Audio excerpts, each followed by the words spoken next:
For now, we're going to go ahead and get started. I want to welcome you this morning. This is our first of a series of 4 webinars, our attempt to try and help producers that are trying to deal with the challenges of lack of moisture in feed. And so our series is starting out looking at some decision tools, and we will have webinars then each of the following Wednesdays at this time. So the 31st, the 7th, and the 14th. And those are all listed at KSU Beef, and pre-registration is required, but no charge. We will post these recordings after the meeting. So if you miss one, they will be available.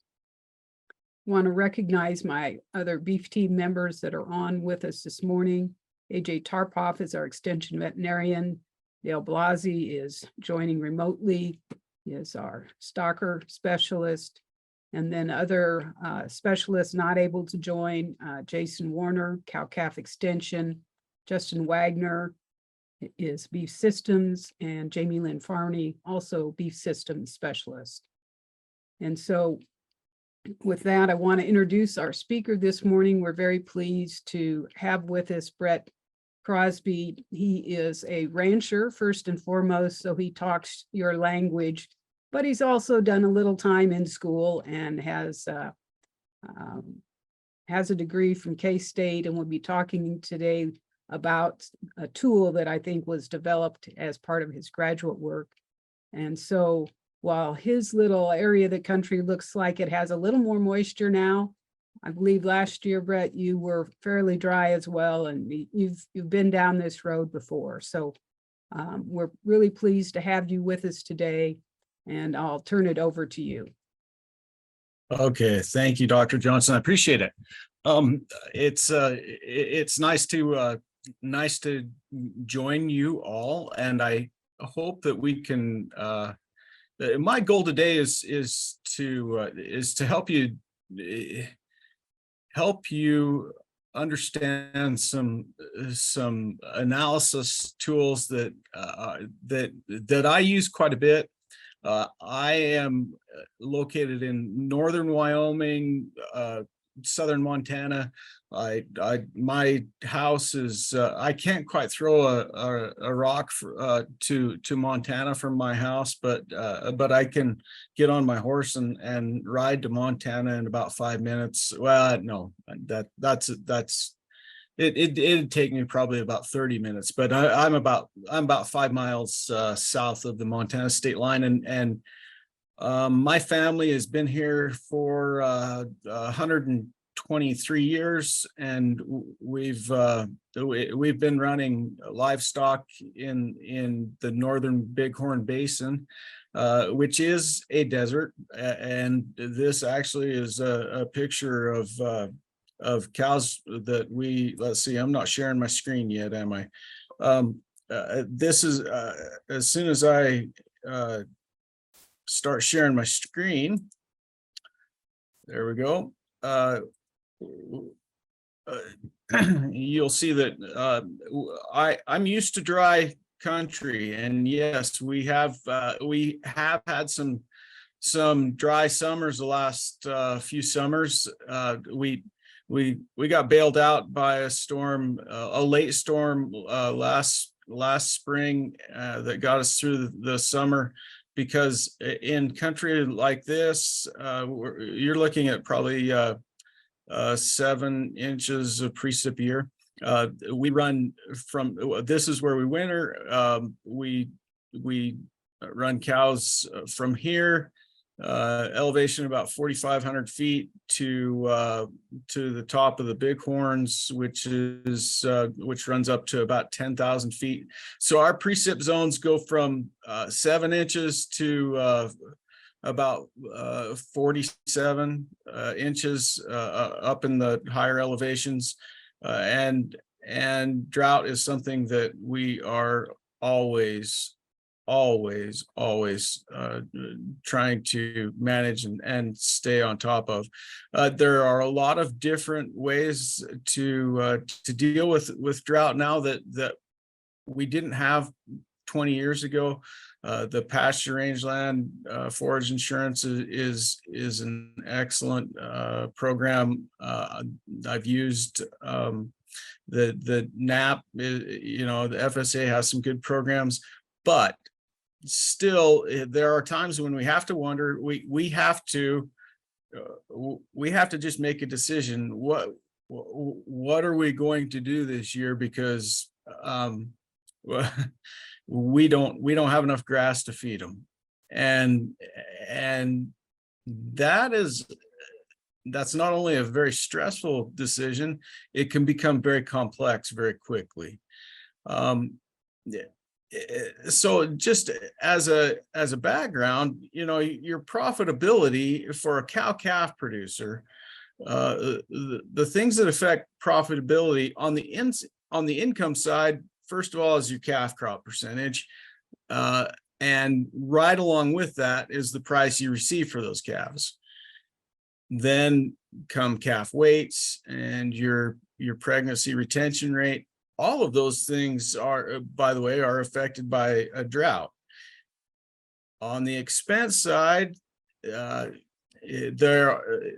it's really feed and labor, and everything else is kind of an also ran.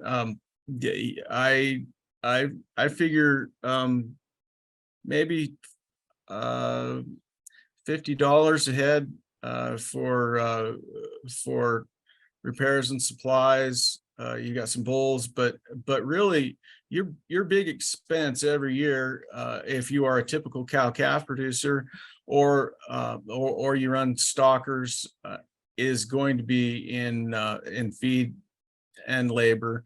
And you know, I've had people tell me, well, you know, my feed doesn't cost me anything because I don't have a mortgage payment. And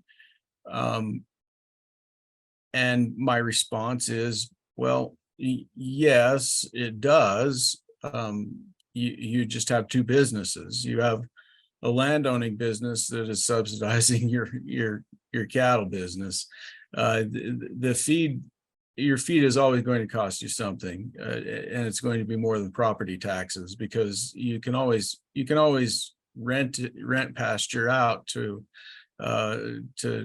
neighbors or whatever. And if you can't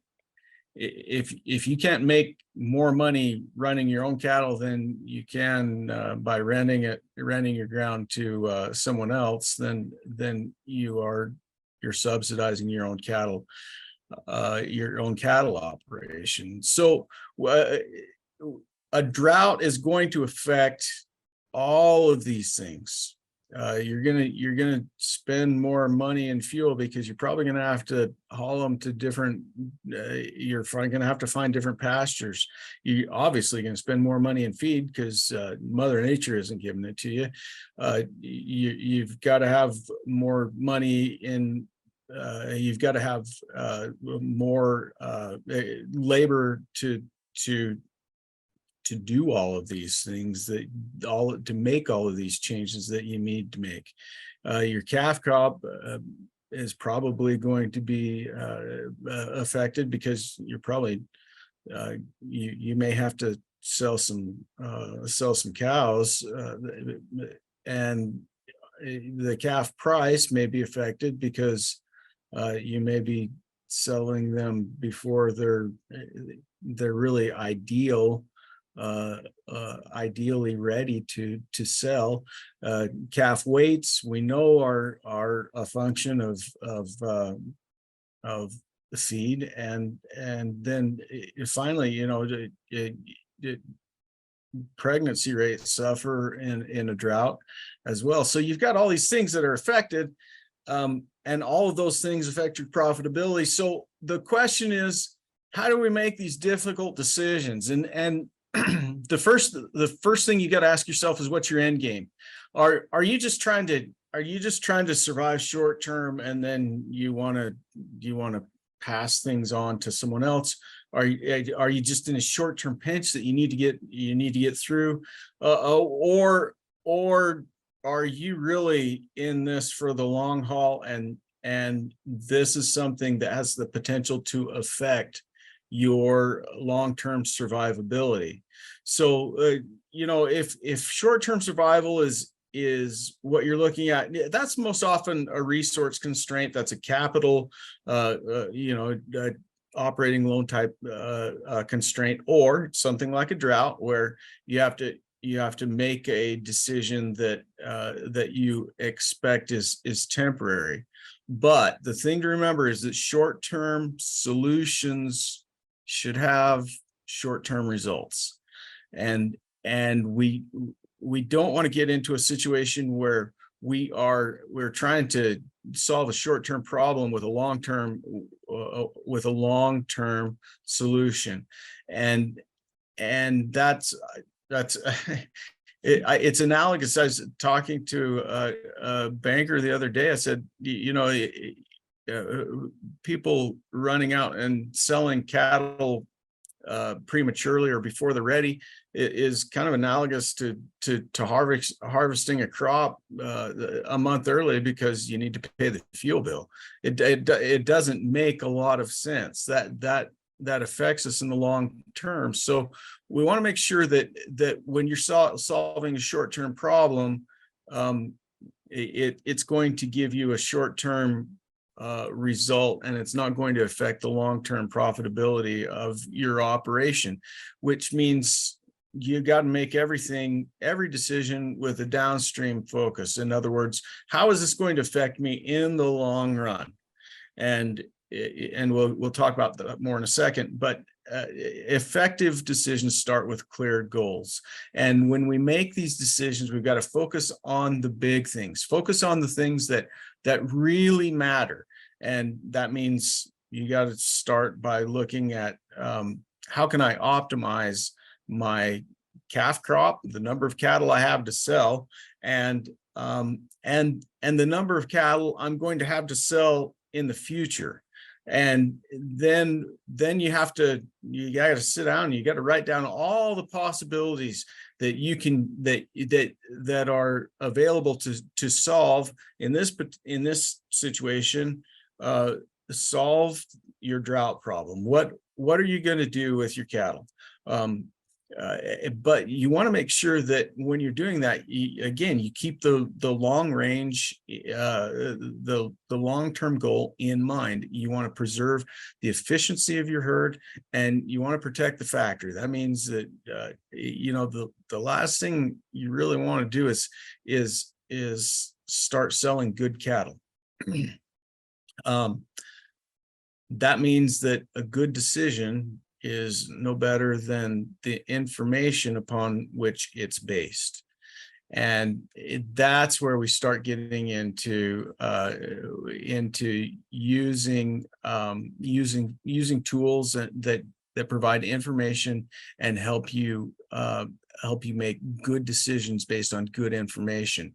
And when we do that, we prioritize by cost benefit analysis, trying to remember that these are short-term. Hopefully these are short-term problems.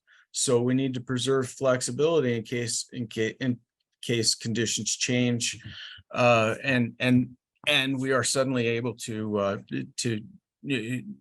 restock. That means that we have to do math.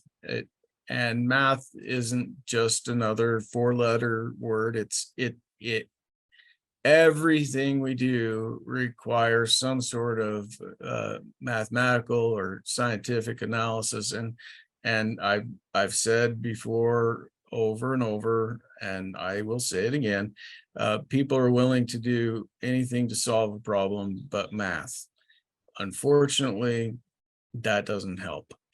So here are the things that right now I think we need to consider when we're looking at adjusting our herd size or adjusting our operation to deal with a drought.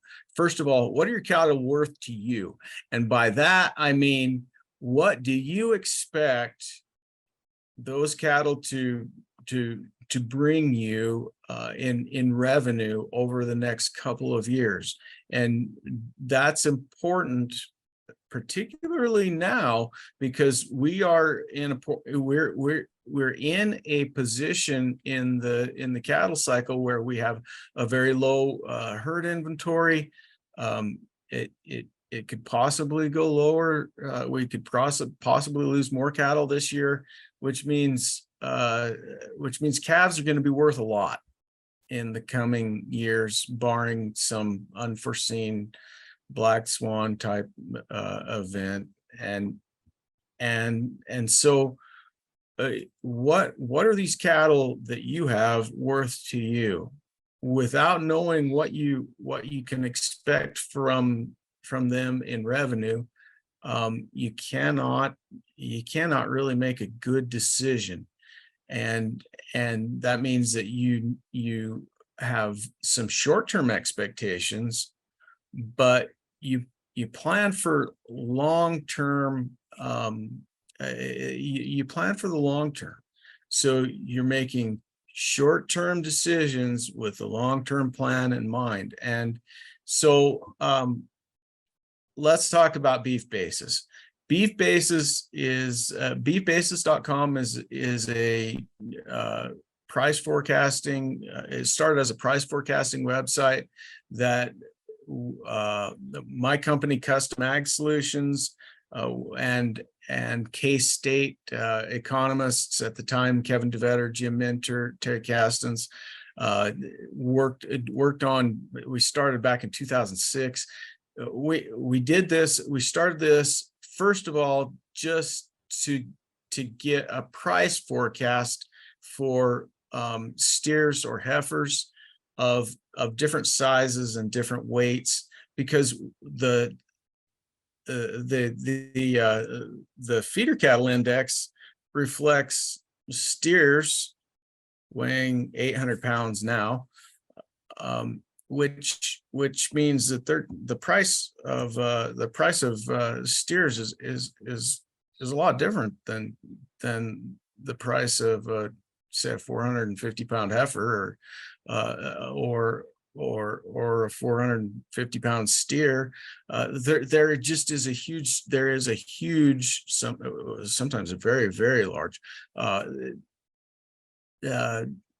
change in price between cattle of different sexes and different weights, and the cattle that are represented in the feeder cattle index, which is 800 pound steers. And I'm trying to figure out how to let's see, new share. There we go.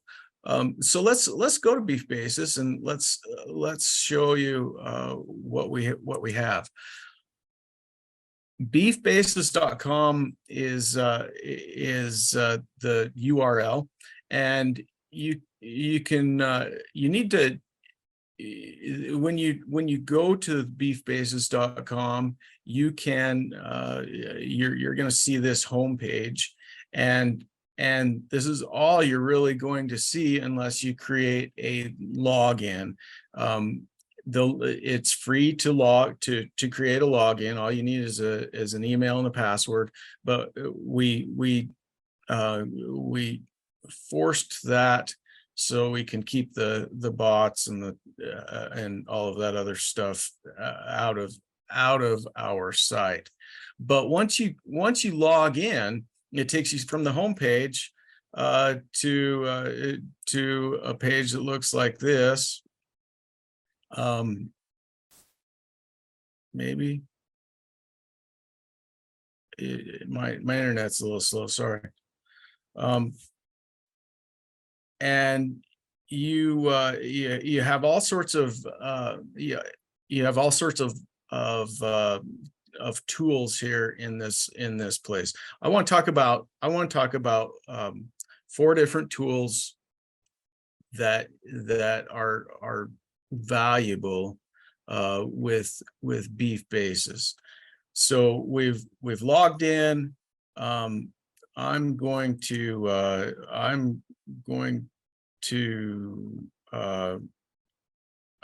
just filter my lots here, and you can see that I guess I didn't save that. So what we're going to do is we're going to create a new lot. We're going to create a feeder cattle lot. And I'm going to say, okay, the first thing I want to know is what are my steers going to be worth this fall in Dodge City? So we're going to call this Dodge, and I'm going to I'm going to sell a load of 700-pound steers and say October, and we'll call them 650-pound steers, and we're gonna tag this because I can, and and we're going to pick Kansas, Dodge City, or steers, and then we are going to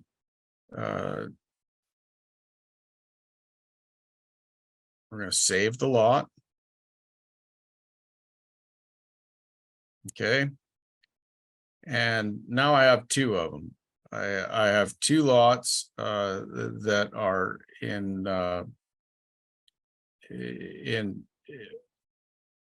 sorry, the Zoom box is getting in the way of my screen.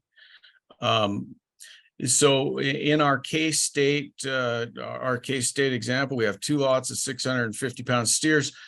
We see that the out date or sell date is they're a week apart. We expect the value to be very, very similar at 258, 259, which is different than the October futures, the October feeder cattle futures.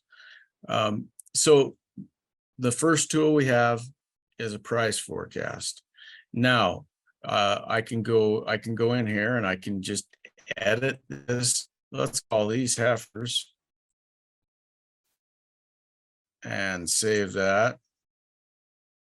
Let's also say they're going to be 600 pounds or 625. And I will save it. Okay. Now, that gives me a price for an expected price for 6-weight steers, 6-weight heifers, and it gives me a total lot value. But this is all pretty basic. So yeah, okay, great. We projected a calf price, and a lot of people are projecting calf prices. But now here's what we can do with that. So say we're looking at cattle that are producing 650-pound steers. We know now, we've learned that they're going to be producing roughly $1,600 in gross income. So what happens if we decide to we're faced with the option of selling that animal in say September versus October, and sorry, I'm trying to do two things at once, and we're going to look at maybe feeding our cows, sending them to a feedlot instead of not our cows, our calves. We're going to wean early, because that's one of the first things we do is we try to wean early and try to save condition on our cows. Well, how much can we afford to feed that calf? Is it even worth it to feed to wean early and feed that calf, or should we just wean early and sell it? So I'll select my the Dodge 1 steers that I have just that I've just put in, and I'm gonna say, okay, they're gonna, I can maybe sell them in August. So maybe I could sell them in August at 500 pounds instead of 650. So I'll say they're we'll the buy date is this is designed for backgrounders. So this is designed for people who are going to buy calves and then and feed them and sell them. But we can use this tool to help us understand how much it's worth to feed them for another 2.5 months. And so so we're going to sell them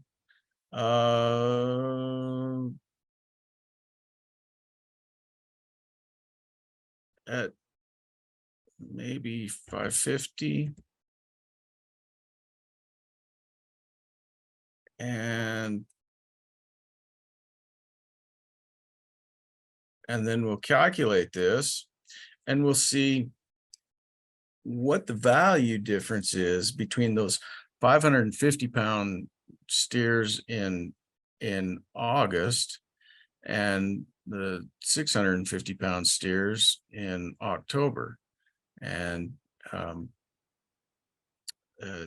some that Wyoming's a great state, but sometimes the disadvantage is I think our internet depends on smoke signals. It for some reason is taking quite a while to load.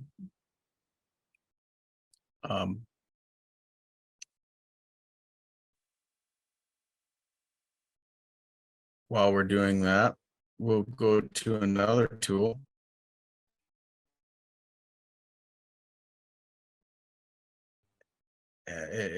Maybe,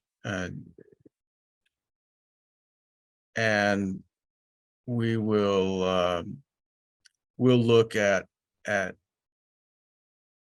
different way of examining the value of the extra weight that we're putting on cattle, or the weight that we don't put on cattle.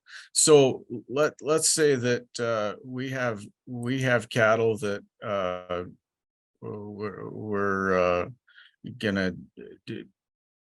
We expect them to come out to wean at 650 pounds, but they may we want them, let me put this another way, we want them to be 650 pounds when we sell them. And so we can try, first of all, we can try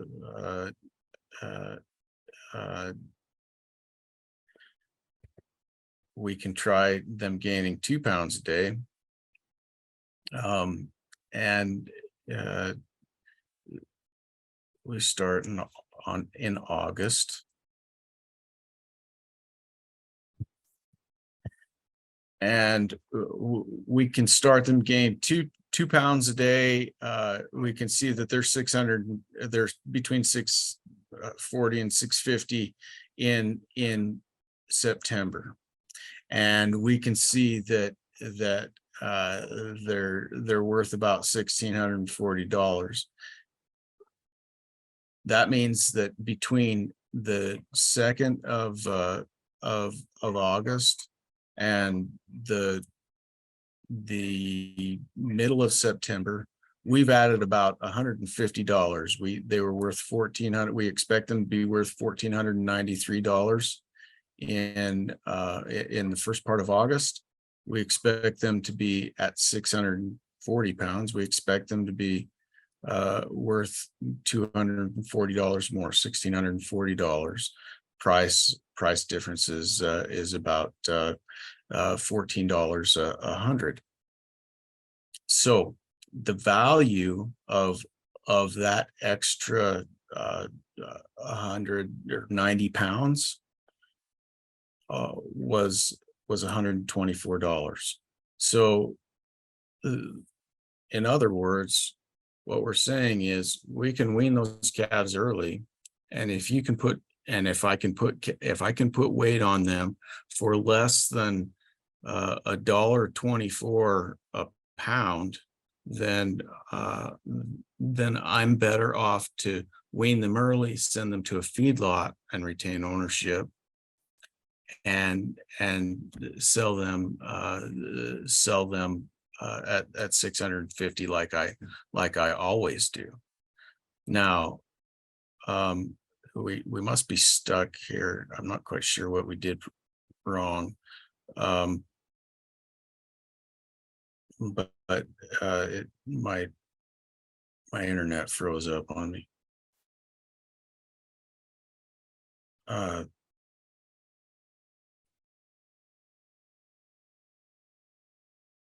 And I can't.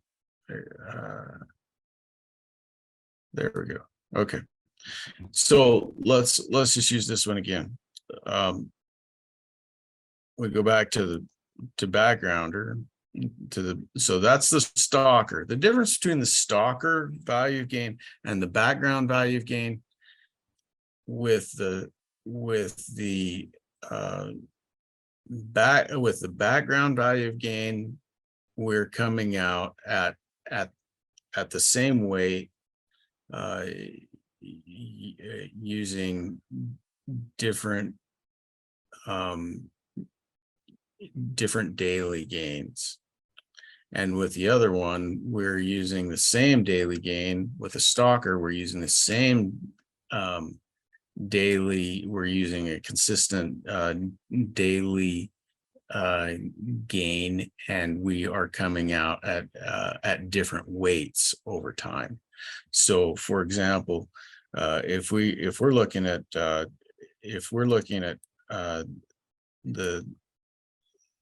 August 2nd, we're going to call these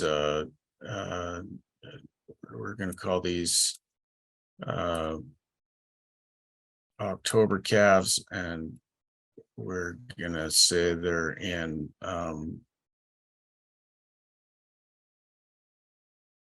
well, we're just going to use my the Kansas State. Once you've saved a lot, you can look those up, and then it will fill all of this stuff in for you.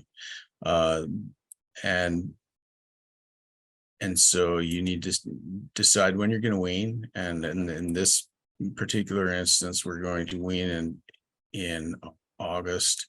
We are going to wean at, say, 500 instead of 650.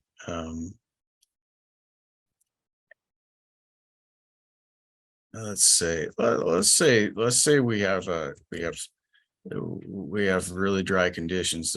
They're coming out weighing 450 pounds, and they're probably not getting to over about 600 by the end of October.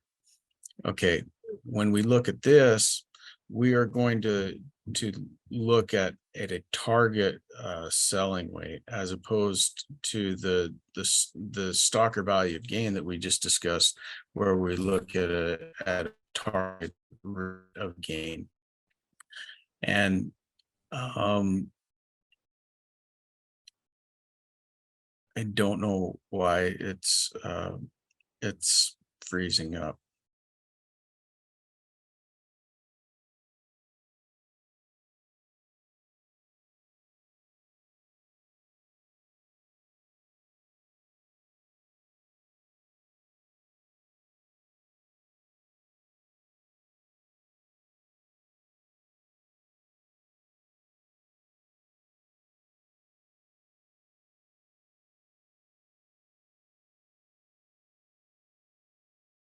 Let's do it differently.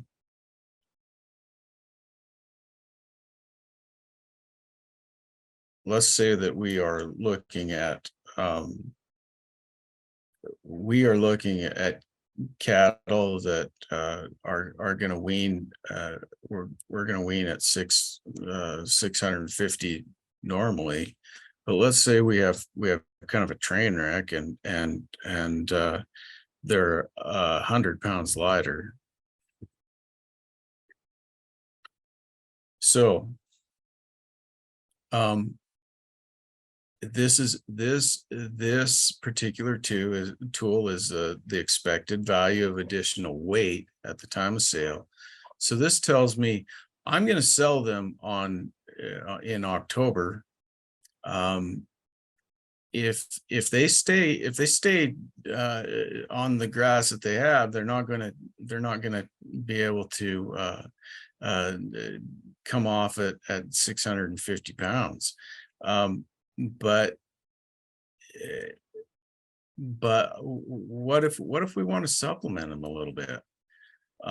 What if we want to give them a little bit of cake or something else? Is it going to be worth our while? And this is how we decide. We can look at the value by weight. In other words, okay, if we don't do anything with them, we're gonna wean a 550 pound calf. And if we supplement them, maybe we can put another 75 pounds on them. What's the extra 75 pounds worth? That's the big question. And if we look at the forecast, a 550 pound calf, we expect October 19th to be $1,500. That extra 75 pounds is going to add $113 or about $110, which is up in this line. So that gives us the information we need to make a reasonably good decision. If the cake or whatever supplement we give them is costing us less than $1.43 to 46 a pound per pound of gain, then we're coming out ahead. This all goes back to what is your cow producing, and so I will leave with our very first tool, which was the price forecast. If your cow is producing we know, if you know your cattle, you know they are producing 600 pound calves, or say 500, 550. In I mean, where I live, we calve in April and May, and they're a lot closer to 5 than they are 6. So when we look at this year over year, though, we need to decide, what's that cow going to be worth to me in the future. So again, using this example of 80 pound or 650 pound steers, we look at this and it runs a calculator for us. It tells us what we can expect based on the current futures market. Okay, but we know that we're in a position in the cattle cycle that means we can probably expect prices to be higher next fall than they are this coming fall. So let's say that the feeder cattle futures, instead of being 200, 238, 100, are worth 268, 100. Okay, now we need to remember this number, 258. Okay, that calf is worth 258 at the current price. But what do we expect it to be worth if the feeder cattle futures rise by $30? We expect that animal to be worth another $30 a hundred, which is another $190 a head. So we can expect if we're looking at selling cows, we need to look at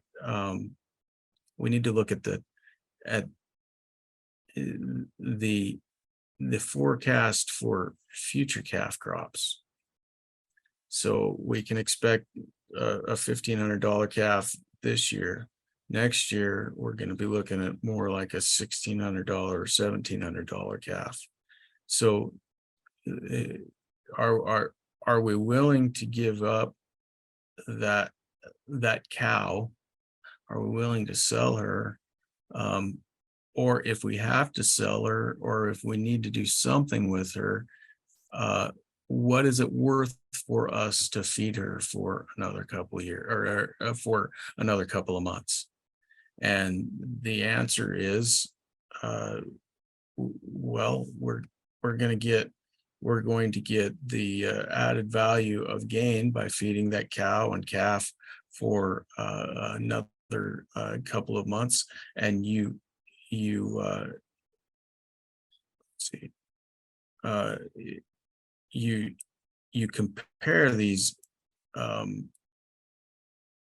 compare these value of gain analyses to your cost of gain. If your cost of gain is $1 a pound, and the value of gain is $1.40, it makes sense to keep feeding them. If it's more than that, you don't. But it's more than just the value of gain for the animal. It's the added value for next year's calf that you need to start looking at if you are looking at feeding your cow. In other words, you're protecting the factory. Yeah, we know that we have some good years coming, so we know that we want to try to do everything we can to protect that cow herd and avoid trying to sell the factory that's gonna produce this income for us. So what we look at then is not only the value of gain from feeding or supplementing or sending them to a different pasture, or whatever you've got to do to keep owning that animal. You ship them off, you buy a feed and ship it in, whatever you have to do. But you also need to look at those the added value of next year's calf crop. In other words, next year's calf crop is according to our calculations to $200 in this scenario, $200 a calf more valuable than this year's, which means that if we are in this for the long term, we need to examine long-term cash flows. All right, I feel like, well, I have been kind of talking to myself because I'm just staring into a camera. I am done. Does anybody have any questions? Dale, you promised you'd step in if you had any questions, and I haven't heard from you. Okay, here we go. Yeah, so if you have any questions, if you'd use the Q&A box rather than the chat box, that helps us manage those questions a little bit easier.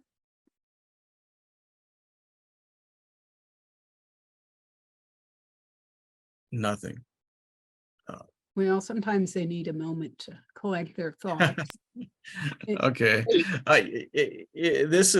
I'll admit this has been a challenging this has been a challenging format, because usually with a webinar, we have we can we have more than one person talking. So it's hard to know whether I'm staying on point. Hey, Brent, Dale here. If you would maybe get out of Beef Basis and get in again and show the folks the backgrounding, if you can get that to run, that would be good to help them see how the impact of various rates of gain, what that might have, how it connects with the value of gain and the value of those animals. You bet. I can. I'll see if I can make it. I'll see if I can make it work. Sometimes we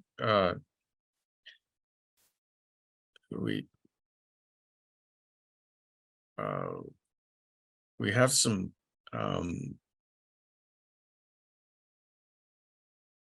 we've been having some server issues, and we're changing our server right now, but we're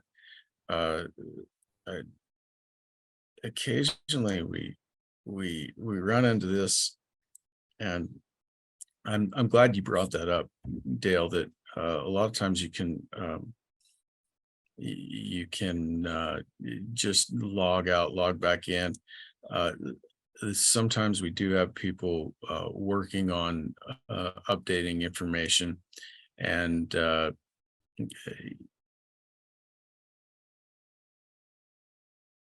so we'll see if we can make it work.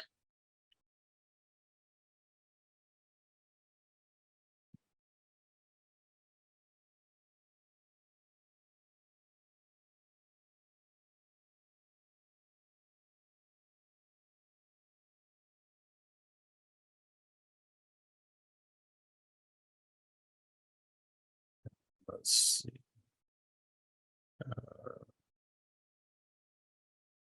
Let's go to November. Okay, in this scenario, we're just gonna we're looking at weaning in September versus November. That's actually kind of common in the northern plains. Some people will leave calves on into the first week of November. It's always interesting in these northern sale barns. You can see you know when the wheat has come on in the winter wheat grazing the wheat pasture states, because there will be about a $10 difference between grass cattle in 1 week. Okay, in this situation, we're looking at a difference of roughly 2.5 7 weeks, and we're not going to grow them fast. We're just going to wean them, and we're going to put about 100 pounds on them over that 7 weeks, or 10 weeks, I guess. So here we go. So now we are starting, as you can see, we're starting with a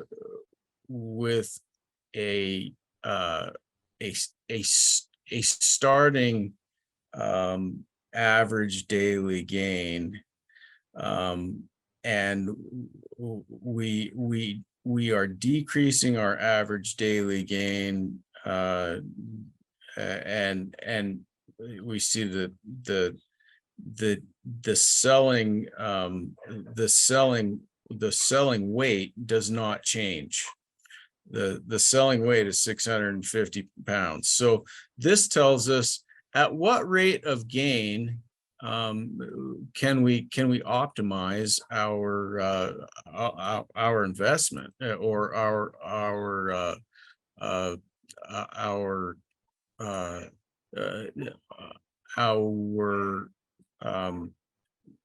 let me try that again. Take two.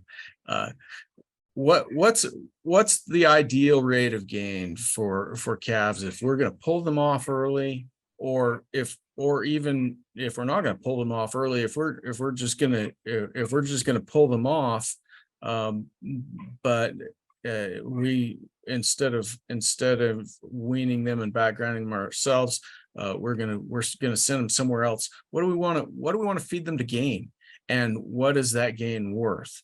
So if we have two extremes to come out at 650 pounds, we can gain them at a pound a day, and the average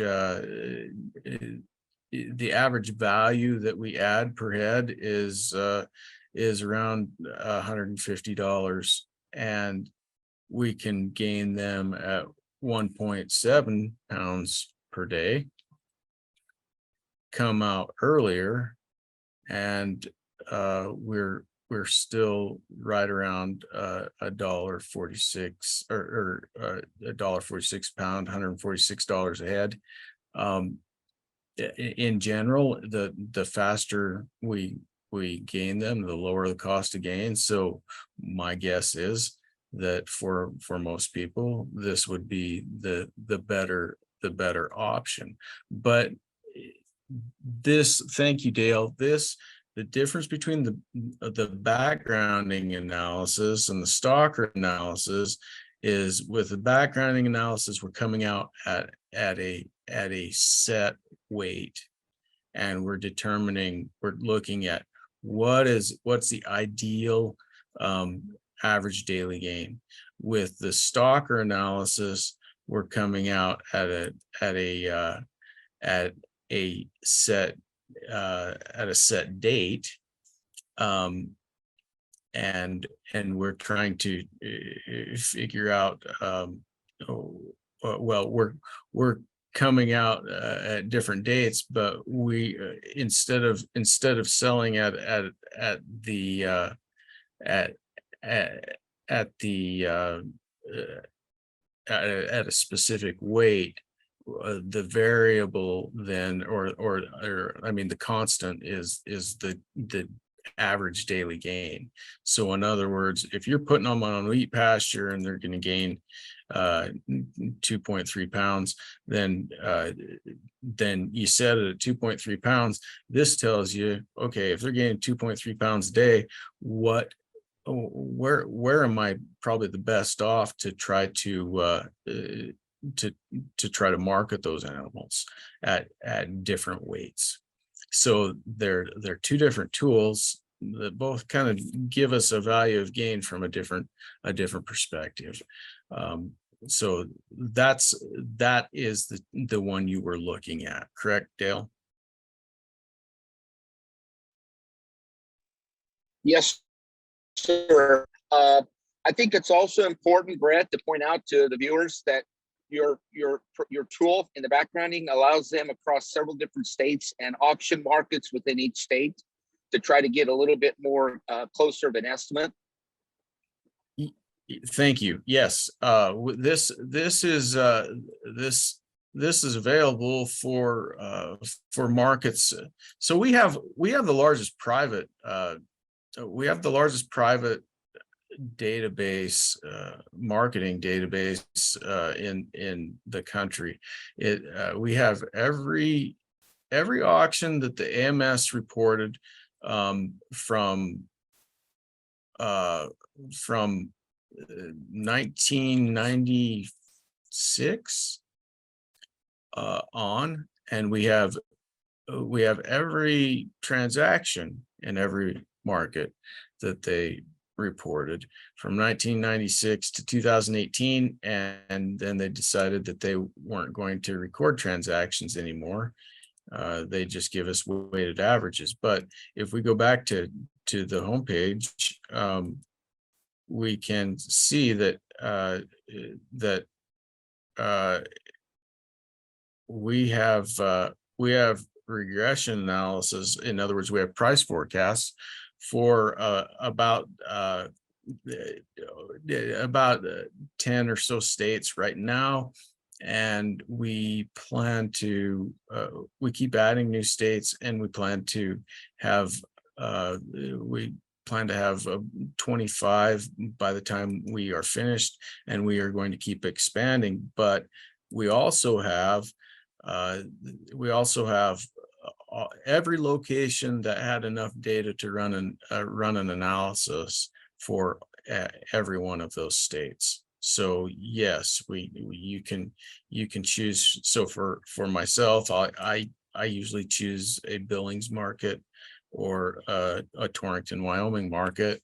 And if you're in, if you're close to Oklahoma, you can choose. You can compare Oklahoma City to one of your Kansas markets.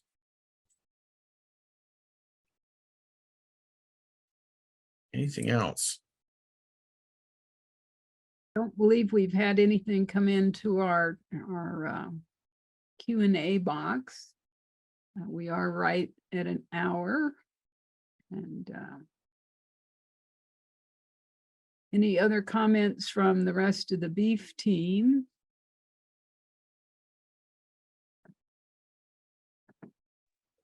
I've said more than enough already, but I really do encourage folks to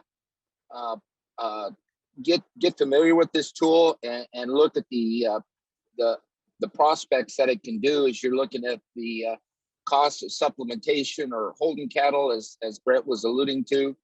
I think it's something certainly to take into account. It's a very valuable, powerful tool. Thanks, Dale, and I hope everyone understands the beef basis forecast price for calves and at different weights, different locations, different sexes, different types.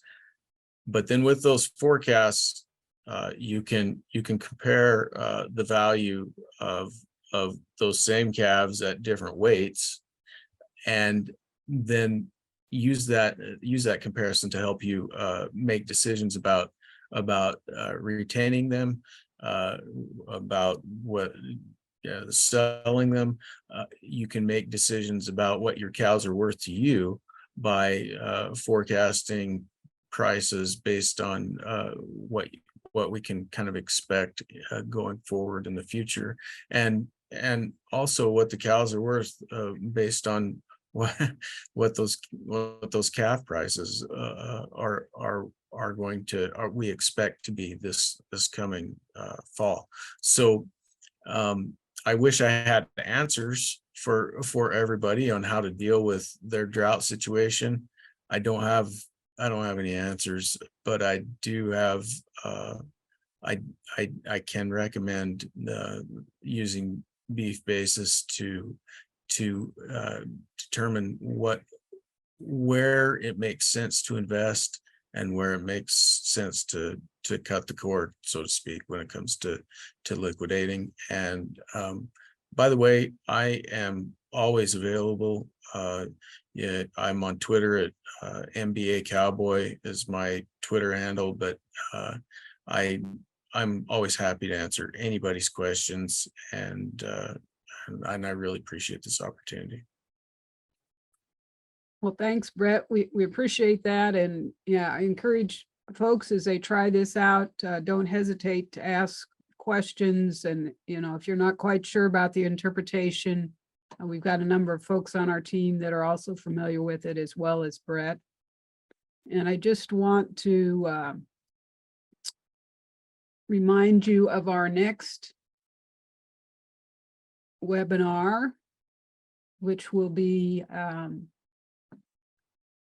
a week from today, and it will be dealing with replacement decisions. And our speaker will be Glenn Tonzer, and he is we'll talk about some of these decisions related to expansion and contraction. There's a new registration link for that. You can find those on KSU Beef as well. So appreciate everyone being here today. Thank you to our speaker. And we hope you'll join us again next week. If you need to review the recording, we'll get that linked to KSU Beef as soon as we can. So with that, I wish you a great rest of your day and hope to see you again next week.